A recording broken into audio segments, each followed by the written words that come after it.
Right now, try it. Run your own fingers along your ribs the way someone else would to tickle you. Nothing happens. No shriek, no involuntary flinch. Just your own hand, moving across your own skin, producing basically nothing. Now imagine a friend doing the exact same motion, at the exact same pressure, in the exact same spot. You'd probably fall out of your chair laughing. Same touch, same nerve endings, wildly different result. So what's actually going on? For a long time, this seemed like a strange, almost unimportant quirk of the body, the kind of thing you'd notice as a kid, shrug at, and never think about again. But in the late 1990s, neuroscientist Sarah-Jayne Blakemore, working at University College London, decided to actually put it under a brain scanner. Her team built a small robotic tickling device, a mechanical arm that could apply precisely controlled touch to a participant's palm. Sometimes that touch was triggered directly by the participant's own hand movements. Sometimes researchers inserted a slight, almost invisible delay between the movement and the resulting touch. Here's where it gets interesting. Even a delay of just tenths of a second between your movement and the resulting touch was enough to make the sensation feel noticeably more ticklish. The longer the delay, the more ticklish participants rated the sensation, right up until it felt almost indistinguishable from being tickled by someone else entirely. Your brain wasn't judging the touch itself, it was judging the timing. To understand why, you need to know about a part of your brain called the cerebellum, tucked at the base of your skull, just above where your neck meets your head. One of its many jobs is prediction. Every time you move your own body, your cerebellum generates something scientists call an efference copy, essentially a forecast of exactly what sensation that movement is about to produce. Before your fingers even reach your ribs, your brain has already calculated, down to fine detail, precisely how that touch is going to feel, how much pressure, what location, what timing.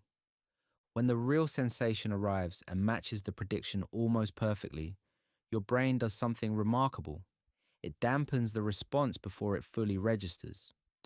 Blakemore's brain scans showed measurably reduced activity in the somatosensory cortex, the brain region responsible for processing touch, specifically when the touch was self-generated and accurately predicted. Compare that to unpredictable touch, and the same brain region lit up dramatically more.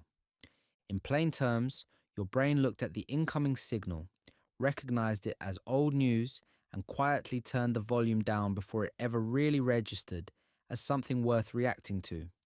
This isn't laziness.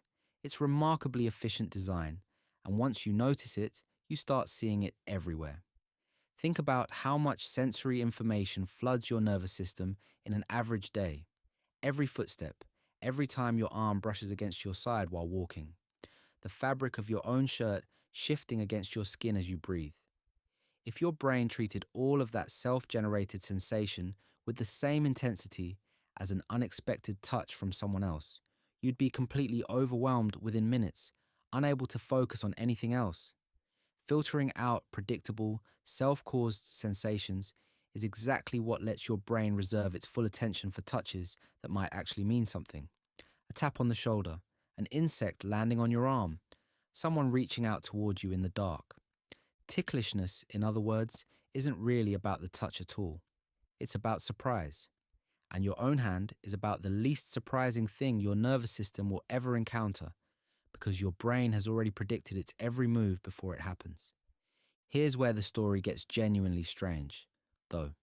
This same predictive system appears to misfire in specific, documented ways in people with schizophrenia.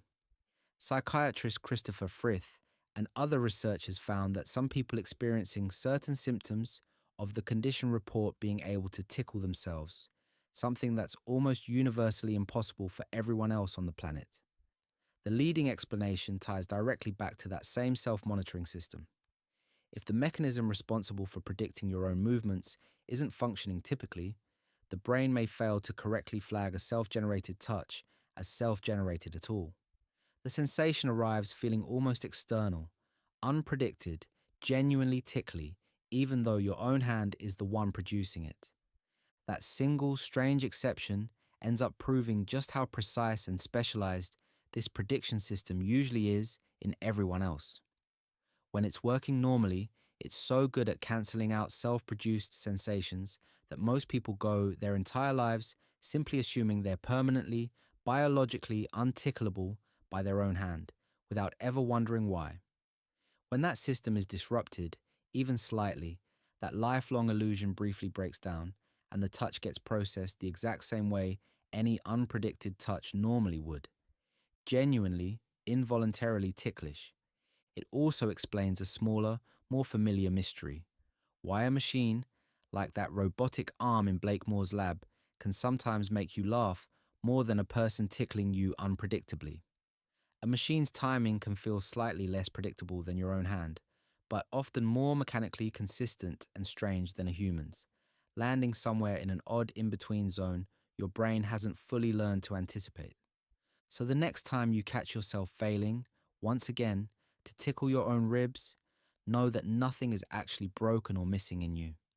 You're watching a highly sophisticated prediction system do exactly what it evolved over millions of years to do, constantly forecasting the sensory consequences of your own movements and quietly filtering out anything your brain has already, correctly, seen coming.